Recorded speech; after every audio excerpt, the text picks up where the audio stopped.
आज हम उपस्थित हैं उप कृषि निदेशक ए.के. सिंह जी के पास। आइए हम जानते हैं कि डिजिटल क्रॉप सर्वे के अंतर्गत हो रहा है इसमें फार्मर रजिस्ट्री के बारे में, प्रगति की जो है बारे में क्या स्थिति है और कहाँ कहाँ समस्या आ रही है। ज़्यादातर आम पब्लिक ऑनलाइन अगर फार्म भर रहा है तो उस फार्म में गड़बड़ी आ रही है कि कहीं न कहीं से जो है ई सिग्नेचर मांगा जा रहा है, जबकि राजस्व विभाग के खतौनी में कुछ नाम दूसरा है और खसरे के अंतर्गत उसके जो है मृतक पिता का नाम भी आ रहा है। ऐसी तमाम कमियां हैं जिसके बारे में कैसे सुदृढ़ होगा और क्या इसके कैसे सही होगा। आइए जानते हैं उप कृषि निदेशक ए.के. सिंह जी से।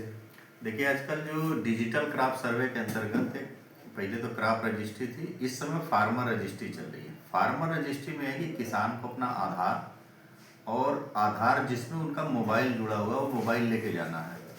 उसके बाद उनका OTP बेस्ड EKYC होगा। EKYC होने के पश्चात उनका एक तरह से डिजिटल बकेट बनेगा। उस डिजिटल बकेट में उस किसान के पास उस गांव में जितनी भी ज़मीनें हैं वो ज़मीनें एक बकेट में आ जाएगी। लेखपाल के पोर्टल पे लेखपाल उसको देख सकते हैं। यदि उस किसान के पास अन्य कहीं पे भी ज़मीन है दूसरे गांव में तो किसान को अपना पूरा खतौनी लेके जाना है। लेखपाल के साइट पे वहाँ उसको ऐड करने की भी व्यवस्था है, यानी कि उसको जोड़ा भी जा सकता है। इस प्रकार की व्यवस्थाएं हैं। जैसा कि आप कह रहे हैं कि इस समय वर्तमान समय में हमारा CSC के माध्यम से फार्मर रजिस्ट्री का कार्यक्रम बहुत अच्छा चल रहा है, तेज़ी से चल रहा है। मैं सभी किसान भाइयों से अपील करूँगा कि अपना आधार और जितना उनके पास खतौनी है, जितनी ज़मीन की खतौनी प्लस अपना मोबाइल लेके जाएंगे और जाके जन सेवा केंद्र से करा लें। जन सेवा केंद्र पे कराने को किसान को 15 रुपया उसका शुल्क है एक किसान को कराने का, तो उनको शुल्क देना है। जहाँ तक बात है कि कुछ समस्याएं आ रही, तो निश्चित रूप से जो अभी आदेश के कॉलम में है उसमें अभी समस्या आ रही, क्योंकि वो अभी पोर्टल पे दिख नहीं रहा है, जो डिजिटली नहीं दिख रहा है।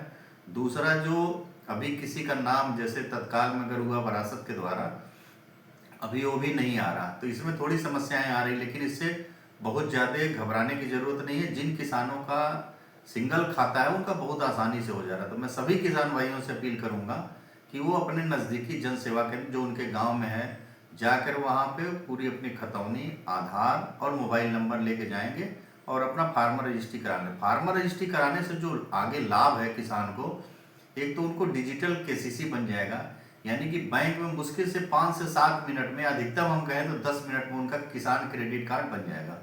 अगर किसान क्रेडिट कार्ड किसान बनवा लेता तो मैं समझता हूँ कि इससे सस्ता कोई लोन नहीं है। अगर वो समय से पेमेंट कर देगा तो इस पर भारत सरकार 3% ब्याज अनुदान देती है। 7% पे KCC बनता है। अगर 3% ब्याज अनुदान मिल गया तो किसान को मात्र 4% देना होता है। साथ ही साथ अगर हम फसल बीमा कराते हैं तो उसका भी हमें लाभ इसके फार्मर रजिस्ट्री से मिलेगा। भविष्य में यदि कोई आपदा आती, जैसे अतिवृष्टि हो, ओलावृष्टि हो, इस तरह की यदि कोई समस्या आती है तो किसान का चूंकि डिजिटली सब डेटा हमारे पास उपलब्ध रहेगा और किसान को कितना मुआवजा मिलना है वो उसी के माध्यम से मिल जाएगा। तो आगे चल के जो चेक का माध्यम था सब समाप्त हो जाएगा। किसान अभी KCC यानी किसान क्रेडिट कार्ड बनवाने के लिए काफ़ी चक्कर लगाते हैं, तो वो सब चक्करों से उनको मुक्ति मिल जाएगी। 1,60,000 तक अगर उसको KCC बनवाना है तो मुश्किल से 10 से 15 मिनट के अंतर्गत फार्मर रजिस्ट्री होने के बाद उनको मिल जाएगी। अगली जो प्रधानमंत्री किसान सम्मान निधि की किस्त जानी है, जिन किसान भाइयों का फार्मर रजिस्ट्री हुआ होगा उन्हीं को किस्त जाएगी। तो मैं चाहूँगा पूरे जनपद वासियों से, किसान भाइयों से कि अपने नज़दीकी जन सेवा केंद्र पे जाके अपना फार्मर रजिस्ट्री करा लें। धन्यवाद आपको, आपने बहुत अच्छी जानकारियाँ दिया। फार्मर रजिस्ट्री किसानों के लिए अमृत के समान है और उनको जितना सरकारी योजनाएं हैं सारा चीज़ का जो है डिजिटलीकरण जो है उनका जो है उसी को हो जाएगा और इससे किसान को लाभान्वित होगा। धन्यवाद आपका।